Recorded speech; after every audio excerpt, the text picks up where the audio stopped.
Well, after 14 years and 4 long years of waiting, Return to Silent Hill has finally dropped in theaters, and I managed to go see Return to Silent Hill on opening night on January 22nd. And if you guys know me, I'm a big Silent Hill fan. Massive Silent Hill 2 fan. So going into this, I was fairly excited. And now that I've gathered my thoughts on it and managed to think about it a little bit, I have my full review of Return to Silent Hill. Starting it off, I gotta admit, there's no way I'm defending this film.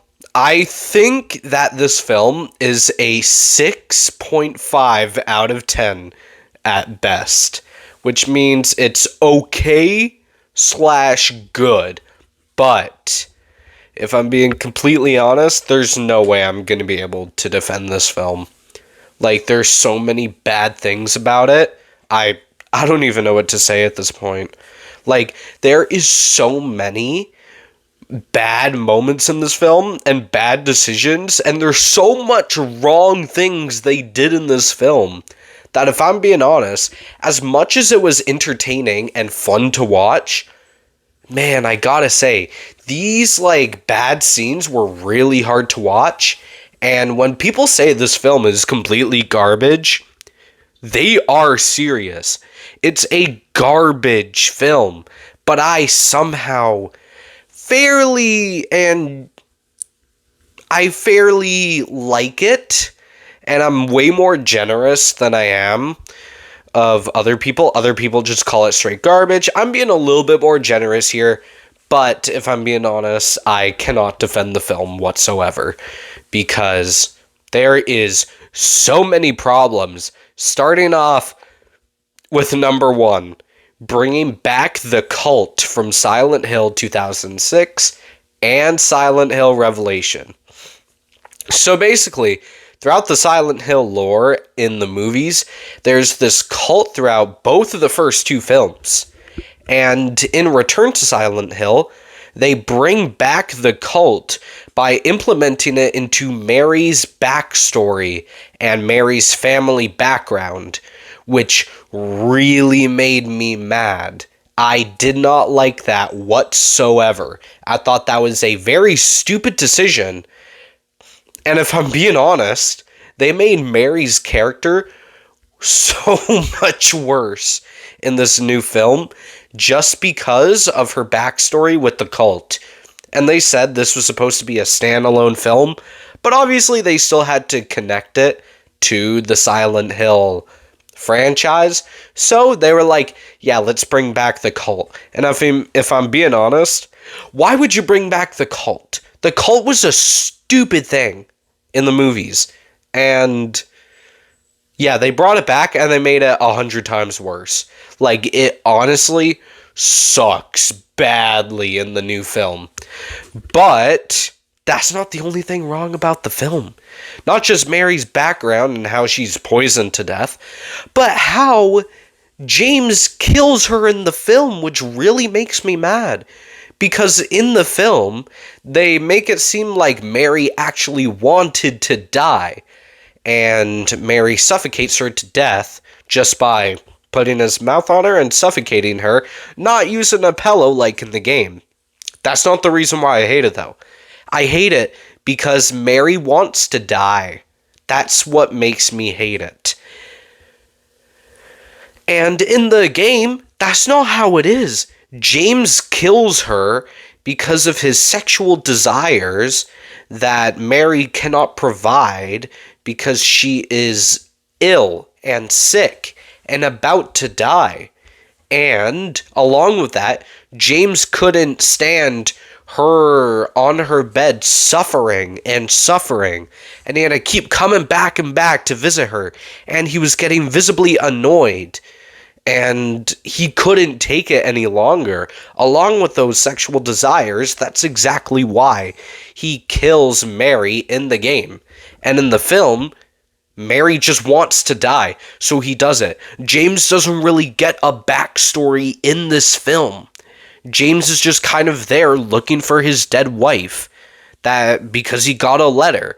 So he goes to Silent Hill looking for his wife, but he's not really there, is he? Because they make it seem like he's just visibly going insane over her death, and that he's actually in a psychiatric hospital, and he's like a psychopath or whatever, and he like needs really bad help. Like he's in a really bad situation, and they make it seem like he's in a psychiatric hospital. So whatever happens throughout the film is not real. While in the game, the reason why it's so good is because James is just a normal guy going to the town of Silent Hill in search of his dead wife, because he thinks that she's alive because he got a letter, which didn't turn out to be real, and it turned out to just be a manifestation that Silent Hill called upon James to lure him to Silent Hill. So, in the movie, I'm like, I'm sorry, is everything what's happening real, or is everything what's happening fake? I honestly couldn't even understand it. It was completely stupid. And along with that, oh man, they made some changes. First of all, the story is not that good. The characters do not get that much screen time at all. They completely get rid of a few of the monsters in the movie, such as the flesh lips, I think that's what they're called, and those big underground thingies. And I was like, oh, we're gonna see them.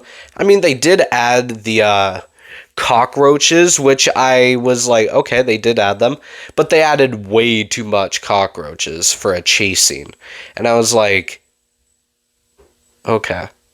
And also, they show what Pyramid Head looks like under the helmet, which turns out to be James. So I gotta admit, I'm glad that Pyramid Head actually is a reason to be there, but I'm very conflicted on why you would show his face to be James Sunderland. Like, we obviously know it's James Sunderland under the helmet, but just seeing it feels really, really weird. You know what I mean? It feels so awkward having to see under Pyramid Head's helmet and see, oh yeah, it's James Sunderland under there. It feels so weird. You know what I mean? And along with that, Laura feels like she's there to help James guide him through his nightmare to get forgiven by Mary. Same with Angela. Both Angela and Laura and Eddie are all there for different reasons. Angela is there because she's drawn to Silent Hill by her father and mother, and her father is abusive, and Abstract Daddy, if I'm correct, wasn't even in the film at all. And Angela is completely out of it, and James doesn't try to help her at all. Instead, Angela's the one helping him, saying, oh yeah, you must leave or whatever. I found that so stupid. Yeah, and they also had the actor for Mary, if I'm correct, play Angela, and I was like, are you guys okay? This is weird. Why would you have a different actor come back and play a totally different character? Yeah, Maria and Mary are technically the same person, but then having the same actress play Angela as well, I was like, you guys are out of your mind. I'm sorry. And then they make Laura seem like this really dark creature, like the twins from The Shining. That's how I felt when I look at Laura in the film. She seems like one of the twins from The Shining. She's like, oh, you're not gonna make it out of here so easily. When in the games, she's literally just an innocent girl that has no reason to be in Silent Hill. She's just looking for Mary as well, even though she has no traumatic experiences, which draws her to Silent Hill. She's just drawn there in search of Mary, not based off of any traumatic experiences, unlike James.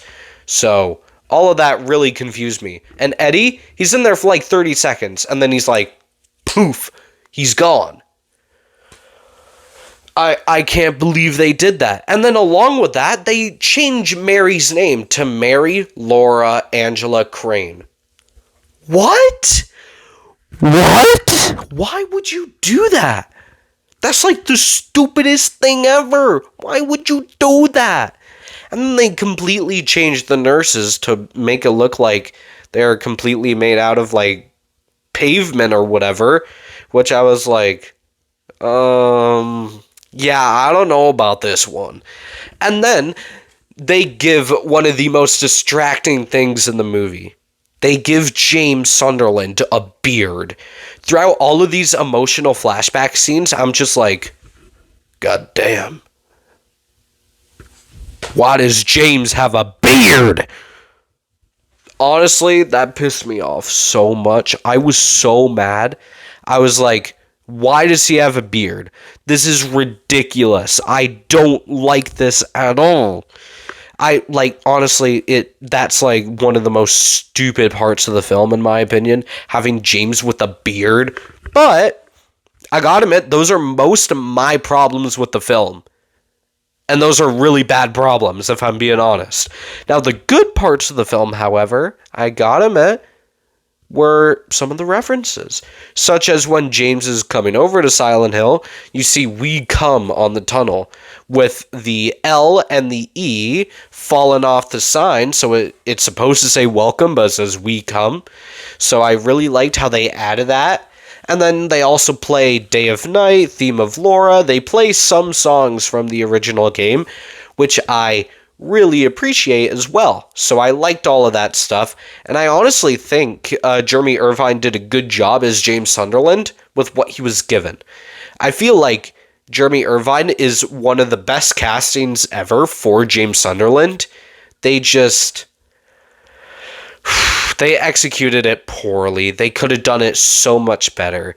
But instead, they were like, you know what? Yeah, let's just change your look completely.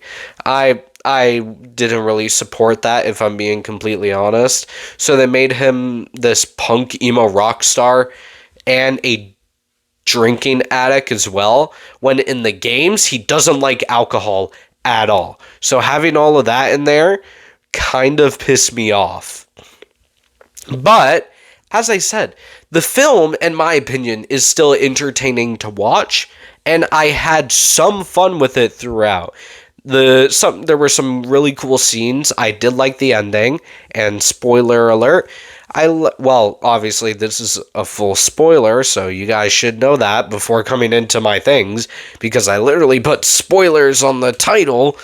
But, anyway, really?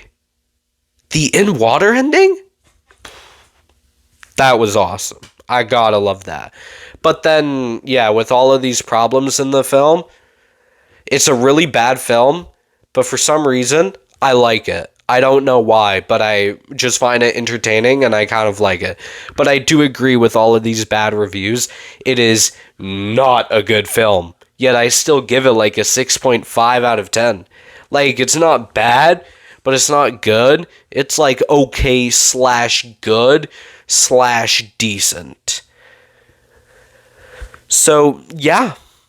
Return to Silent Hill is a solid 6.5 out of 10 on the cruel meter. And if I'm being honest, is it as bad as people say it is? No. But I cannot defend the film, and would I say it is worth watching? Honestly, it just kind of depends. If you're a guy just wanting to go to the movies and you're like casual audiences, hey, maybe you will enjoy Return to Silent Hill.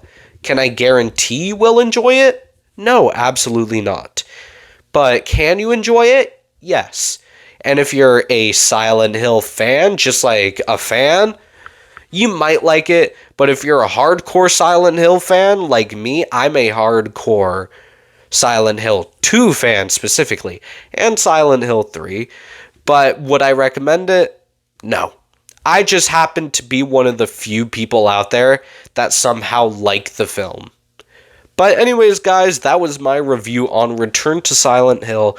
Drop down in the comments what you think. I think I already know what all of you are going to say, but that was Cruel ZV back here on Cruel Reviews, and I will see you all later. Peace.